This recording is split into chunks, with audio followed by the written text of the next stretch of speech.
बिस्मिल्लाहिर्रहमानिर्रहीम। फ़हीम महबूब आपसे मुखातब है। आज का जो टॉपिक है इसमें जो इनकम फ्रॉम प्रॉपर्टी है उसके ऊपर हम डिस्कशन कर रहे हैं। तीसरा लेक्चर है इनकम फ्रॉम प्रॉपर्टी के ऊपर। इससे पहले भी 2 लेक्चर देख चुके हैं जिसमें हमने देखा कि सैलरी और अगर इनकम फ्रॉम प्रॉपर्टी 2 बिज़नेस हैं तो यानी कि 2 सोर्स ऑफ इनकम हैं, तो उसको कैसे रिपोर्ट करना है और क्या-क्या उस पे जो टैक्स किस तरीके से चार्ज होना है। अब इनकम सिर्फ अगर वो इंडिविजुअल या even other source of income भी अवेलेबल है, तो लास्ट ईयर से आपको पता है कि सेपरेट ब्लॉक से इसको हटा के नॉर्मल बिजनेस में ऐड कर दिया गया है। मतलब इसके ऊपर नॉर्मल जो बिजनेस के स्लैब रेट हैं वो अप्लाई होते हैं। अब नॉर्मल बिजनेस के स्लैब रेट में क्या होता है कि किसी भी बिजनेस में सेल होती है, उसके बाद कॉस्ट ऑफ सेल है और उसके बाद जीपी आता है। मतलब ये सेल है, उसके बाद ये एक्सपेंस माइनस किए जाते हैं, यानी कॉस्ट ऑफ सेल वाले, तो ये जीपी आता है। और फिर कोई अदर एक्सपेंसेस भी होते हैं जो बिजनेस से रिलेटेड है, वो भी माइनस करने के बाद कोई हमारे पास एक प्रॉफिट आता है। तो उसके ऊपर हम क्या करते हैं, प्रॉफिट बिफोर टैक्स के ऊपर हम जो भी फिगर यहाँ पे आती है वहाँ पे हम स्लैब रेट अप्लाई करते हैं और जो टैक्स है वो वहाँ से माइनस करने के बाद हमारा नेट प्रॉफिट आता है, प्रॉफिट बिफोर आफ्टर टैक्स। यानी कि जो बेसिक जो रेट अप्लाई होते हैं वो किस पे अप्लाई होते हैं, आफ्टर डिडक्शन ऑफ एक्सपेंसेस।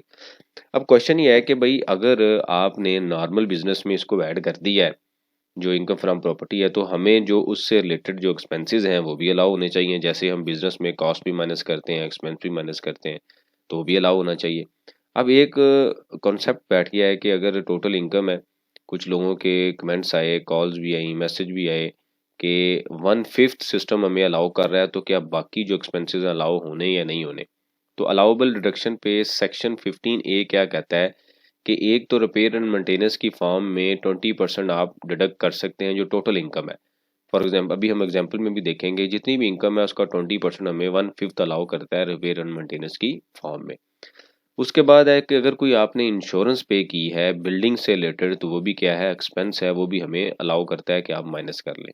जिस तरीके से हमने ये एग्जांपल देखी है, इसी तरीके से इसकी भी एग्जांपल हम देखेंगे। ये एग्जांपल मैंने बनाई है, सिर्फ हम ये पॉइंट जो स्टडी कर लें उसके बाद हम उस पे आते हैं। फिर आता है जी प्रॉपर्टी टैक्स के, कोई आपने during the period property tax दिया है तो वो भी हमने माइनस करना है। और इंटरेस्ट और मार्कअप, अगर ये भी पॉसिबल है कि आपने एक बिल्डिंग खुद बैंक से ली है, मॉर्गेज करवाई है और उसके बाद उसका इंटरेस्ट दे रहे हैं, मार्कअप दे रहे हैं और आगे आपने रेंट पे दी हुई है और आपको इनकम आ रही है, तो वो जो एक्सपेंस आप इंटरेस्ट की फॉर्म में कैश पे कर रहे हैं वो भी क्या है, अलाउबल एक्सपेंस है।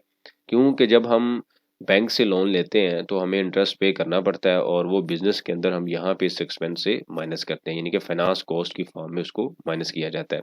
फिर आता है लीगल चार्जेस। अब बिल्डिंग से रिलेटेड कोई इस तरह का मसला है जिसमें आप लीगल केस में भी इन्वॉल्व हैं और आपके चार्जेस पड़ रहे हैं आपको, तो वो जितने चार्जेस होंगे वो भी सारे के सारे क्या हो जाएंगे, एग्जम्प्ट हो जाएंगे। उसके बाद वो कहता है कि जी एनी अदर, जो मैंने यहाँ पे डिस्कस किया है इसके अलावा कोई अदर एक्सपेंसेस हैं। फॉर एग्जांपल आपका बिजनेस ही रेंट का है, आपके पास 8 10 15 बिल्डिंग्स हैं या एक पूरा प्लाजा है और वहाँ पे उसको मैनेज करने के लिए कोई आपने सिक्योरिटी गार्ड रखा हुआ है, कोई आपने कलेक्शन चार्जेस के नाम पे एक कोई अकाउंटेंट रखा हुआ है, या अब कोई ऐसा एडमिनिस्ट्रेशन बंदा है, यानी कि एडमिन का कोई बंदा है, वो आप उसको आप सैलरी पे कर रहे हैं, तो वो भी सारे का सारा अलाउबल होगा।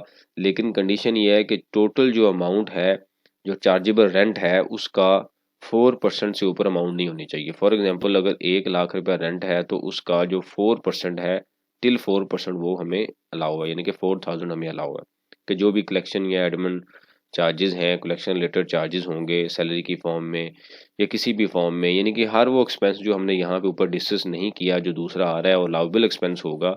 लेकिन कंडीशन ये है कि वो 4% से ऊपर ना हो। अब आता है कि जी डेप्रिसिएशन। अब डेप्रिसिएशन क्या होती है कि अगर आपने एक बिल्डिंग परचेज की है, वो हर साल डेप्रिशिएट होती है, उसकी वैल्यू कम होती है, तो मतलब डेप्रिसिएशन वैसे तो ओवरऑल हो सकता है उसकी वैल्यू मार्केट में बढ़े, लेकिन डेप्रिसिएशन स्टैंडर्ड के मुताबिक वो उसकी डेप्रिसिएशन तो चार्ज होनी है, तो वो जो एक्सपेंस है वो अलाउड नहीं है क्योंकि वो एक्चुअल में पे नहीं किया गया। तो ये एक्चुअल पेमेंट की डिस्कशन हो रही है, कैश जो एक्सपेंस है उसकी नॉन कैश की डिस्कशन नहीं हो रही। क्यों नहीं हो रही अब जब आप देखें तो जब हम एक्सपेंस रिपोर्ट करते हैं बिजनेस में तो वहाँ पे भी एक डेप्रिसिएशन होती है, अकाउंटिंग डेप्रिसिएशन, एक होती है टैक्स डेप्रिसिएशन। तो अकाउंटिंग डेप्रिसिएशन को ऐड बैक कर लिया जाता है प्रॉफिट में और टैक्स डेप्रिसिएशन को माइनस करने के बाद हमारा प्रॉफिट आता है। तो इनडायरेक्टली इन शॉर्ट सिर्फ एक डिस्कशन पॉइंट था इसलिए मैंने डिस्कस कर लिया है। तो डेप्रिसिएशन हमें अलाउ नहीं है। अब हम आते हैं जी एग्जाम्पल के ऊपर। अब एग्जाम्पल हमने क्या जो ऊपर हमने जो पॉइंट स्टडी किए हैं और उसी की एग्जांपल है आगे कि एक इंडिविजुअल है जिसके यानी कि उसकी रेंटल इनकम है 1 मिलियन। उसने 1/5 एज पर रूल रिपेयर की फॉर्म में हमें अलाउ किया सिस्टम ने कि आप 2 लाख जो 20% है वो 1 मिलियन का वो हम उसको माइनस कर सकते हैं, तो वो हमें अलाउ कर दिया गया है। उसके बाद आता है इंश्योरेंस एक्सपेंस। ये तीसरा पॉइंट जो हमने स्टडी किया कि 50,000 हमने कोई इंश्योरेंस के एक्सपेंस दिए वो भी माइनस हो जाएंगे, प्रॉपर्टी टैक्स दिया है वो भी माइनस हो जाएगा, कोई इंटरेस्ट चार्जेस हैं वो भी माइनस हो जाएंगे, और इसके अलावा कोई एनी अदर चार्जेस हैं तो वो भी माइनस हो जाएंगे। तो लेकिन यहाँ पे कंडीशन क्या थी 4% की। तो यहाँ पे आप देखें तो किसी भी एक्सपेंस में मैंने डेप्रिसिएशन का जिक्र नहीं किया, तो वो नॉन कैश एक्सपेंस है वो माइनस नहीं होगा। तो ये सारे के सारे वो एक्सपेंसेस हैं जो बिल्डिंग्स की जो इनकम से रिलेटेड है वो हमने यहाँ से माइनस किए। अब जो नेट इनकम आएगी इसके ऊपर स्लैब रेट अप्लाई होंगे, एओपी और या जो बिजनेस इंडिविजुअल के रेट हैं वो अप्लाई होंगे, और जितना भी टैक्स बनेगा वो हम वहाँ पे कर देंगे। अब हो क्या रहा है कि हम जब रेंटल इनकम रिपोर्ट करते हैं तो सिस्टम ऑटो 2 लाख कैलकुलेट करता है। ठीक है, अब कैलकुलेट करने के बाद हम ये कहते हैं हो सकता है हमें यही अलाउ, ऐसा नहीं है, बाकी भी एक्सपेंसेस अलाउ हैं अगर वो बिल्डिंग से रिलेटेड है, तो वो भी सारे एक्सपेंसेस हमने माइनस करने हैं, क्योंकि ये सेपरेट ब्लॉक से हटा के बिजनेस नॉर्मल टैक्स रजीम में आ गया है, और नॉर्मल टैक्स रजीम में हमारा बेसिक राइट है कि हम एक्सपेंस को भी माइनस करें। तो इस वजह से आपने यहाँ पे इसको लेके आना है, मैंने कि माइनस करने हैं जो भी उससे रिलेटेड एक्सपेंसेस है। अच्छा, इसमें एक चीज़ याद रखिएगा कि जो भी हम माइनस कर रहे हैं यहाँ पे वो सारे के सारे एक्सपेंस उसका एविडेंस हमारे पास होना चाहिए, क्योंकि हम क्लेम कर रहे हैं कि हमारे एक्सपेंस हैं, और कल को अगर कोई नोटिस आता है तो हमारे पास कोई चीज़ अवेलेबल होनी चाहिए कि हम उसको दिखा सकें, उनको दिखा सकें कि भाई ये एक्चुअल में एक्सपेंसेस हैं। 1/5 के ऊपर उसने डिस्कशन किया है कि इररिस्पेक्ट ऑफ एक्चुअल, कि ये हमें अलाउ ही अलाउ है। अगर फॉर एग्जांपल मेंटेनेंस पे, अब ये भी पॉसिबल होता है ना कि हम बिल्डिंग जब रेंट पे देते हैं तो एक ही उसमें कोई अगर किराए पे किसी ने रेंट पे लिया हुआ है घर, तो वो वहीं पे ठहरे हुए हैं, और एक साल हम रिपेयर एंड मेंटेनेंस नहीं करते, अगले साल भी नहीं करते, वो 3 साल बाद पता चलता है जाके जनाब हमारा जो खर्चा हो गया ना वो तकरीबन 50% हो गया है रिपेयर एंड मेंटेनेंस की फॉर्म में, क्योंकि हर साल तो हम रिपेयर नहीं करवाते, लेकिन कुछ टाइम के बाद जब हम रिपेयर करवाते हैं तो वो 20% से ज़्यादा भी होता है। तो इस वजह से रूल ने कह दिया जी इररिस्पेक्ट ऑफ एक्चुअल ये हमें अलाउ ही है। एक्चुअल में चाहे आपका 5% हो लेकिन हमें 20% अलाउ है। अब क्वेश्चन ये आता है कि जी हमने ये जो फिगर है, ये जो रेंट वाली फिगर अलाउेबल वाली फिगर है, तो इसको वेल्थ में कैसे लेके जाना है। अब यहाँ पे हमने एज पर रूल तो 2 लाख क्लेम कर लिया। अब ये पॉसिबल है कि हमारा 1 लाख लगाओ, या ये भी पॉसिबल है कि ज़ीरो पेमेंट है, कोई भी पेमेंट नहीं हुई, तो इनडायरेक्टली हमने रूल के मुताबिक तो क्लेम कर लिया कि 6,90,000 रुपये के ऊपर हमने स्लैब रेट अप्लाई कर लिए, लेकिन एक्चुअल में क्या होगा, एक्चुअल में ये होगा कि जनाब हमारा जो 6,90,000 नहीं होगा, इसमें 2 लाख प्लस होगा। हमारे पास कैश फ्लो तो 2 लाख से ज़्यादा है, क्योंकि एक्चुअल में एक्सपेंस तो हुई नहीं है, तो 8,90,000 रुपया हमारा एक्चुअल में प्रॉफिट आएगा। हम टैक्स इस पे कर रहे हैं, लेकिन एक्चुअल हमारा जो कैश फ्लो हमारे पास होगा यानी कैश होगा, यानी कि बैंक में हो सकता है या कैश इन हैंड हो सकता है, वो ये है क्योंकि 2 लाख तो खर्चा हुआ ही नहीं हमारा किसी सिचुएशन में। तो इस सिचुएशन में दो सॉल्यूशंस हैं जो काफ़ी कंसल्टेशन के बाद मैंने स्टडी करने के बाद और डिस्कशन के बाद हमने डिस्कस किए कि जब हम वेल्थ रिकंसलेशन में आते हैं तो वहाँ पे दो पोर्शन है, नॉर्मल इनकम और उसके बाद आता है एग्जेम्प्ट। तो नॉर्मल के अंदर हम ये लिख देंगे 6,90,000, इसके ऊपर हमने क्या किया, यहाँ पे टैक्स दे दिया, और एग्जम्प्ट के पोर्शन में हम क्या करेंगे आगे 2 लाख लिख देंगे।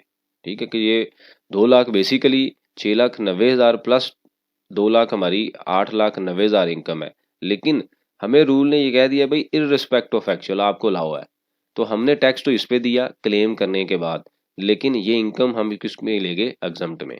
अब दूसरी चीज़ ये आती है जब जब हम सैलरी के केस में आते हैं तो हमें 10% मेडिकल अलाउंस की एग्जम्पशन अवेलेबल है। अब एक्चुअल में हो या ना हो हम क्लेम तो करते हैं, तो जब हम क्लेम करते हैं तो हम वहाँ पे भी ऐसे ही करते हैं कि अगर टोटल किसी की 1 मिलियन सैलरी है तो उसमें जो 10% होता है यानी कि 1 लाख वो हम एग्जम्प्ट के पोर्शन में ले जाते हैं, यानी कि रिटर्न के अंदर, लेकिन साथ ही वेल्थ रिकंसलेशन में जाके हम उसको रिपोर्ट करते हैं कि जी 9 लाख रुपए हमारी ये इनकम है और 1 लाख रुपए हमारा क्या है, एग्जम्प्ट है। सेम सिचुएशन यहाँ पे अप्लाई हो रही है। तो इस रूल को इस तरीके से फॉलो करें ताकि जो आपका कैश है मैच रहे। अगर आप फॉलो नहीं करते तो होगा क्या कि 6,90,000 रुपया के ऊपर टैक्स दिया है, एक्चुअल में आपके पास कैश ज़्यादा होगा, तो ये एक परमानेंट डिफरेंस क्रिएट हो जाएगा और 5-6 सालों बाद जाके अगर 1 मिलियन की अमाउंट बनती है तो वो मनी सारी की सारी जो मनी है वो आपकी ब्लैक मनी है। तो एक्चुअल में तो आपने सारी चीज़ें दी हुई हैं, रूल के मुताबिक हम क्लेम कर रहे हैं, तो इस यहाँ पे आके आपको ये इनकम रिपोर्ट करनी है ताकि आपकी जो कैश है, कैश इन हैंड है और कैश एट बैलेंस बैंक है, वो मैच हो सके। ये जो पॉइंट हमने डिस्कस किया है, ये वेल्थ रिकंसिलिएशन वाला जो पॉइंट है, एसेट रिकंसिलिएशन, वहाँ पे 2 पोर्शन आ रहे होते हैं, नॉर्मल इनकम और एग्जम्प्ट।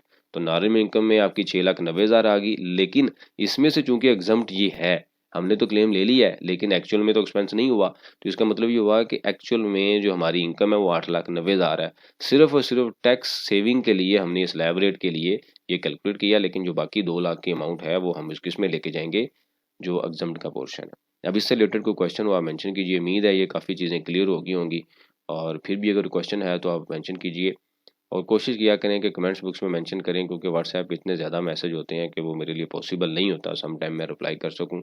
तो यूट्यूब के ऊपर मैं कोशिश करता हूं कि सबको रिप्लाई करूं, क्योंकि इससे ये होता है कि जो भी लोग वहां पे जिनके क्वेश्चन होते हैं जब वो कमेंट्स देखते हैं तो उनको मैक्सिमम वहां से आंसर मिल जाते हैं। अगर लेक्चर से क्लैरिटी नहीं होती तो वो कमेंट्स देखने के बाद में उनको आंसर मिलते हैं, लेकिन अगर फिर भी कोई मेंशन हो रहता हो तो आप मेंशन कीजिए, उसके ऊपर मैं कोशिश करूंगा कि आपको ऑन टाइम रिप्लाई करूँ। थैंक यू वेरी मच, जज़ाकल्लाह।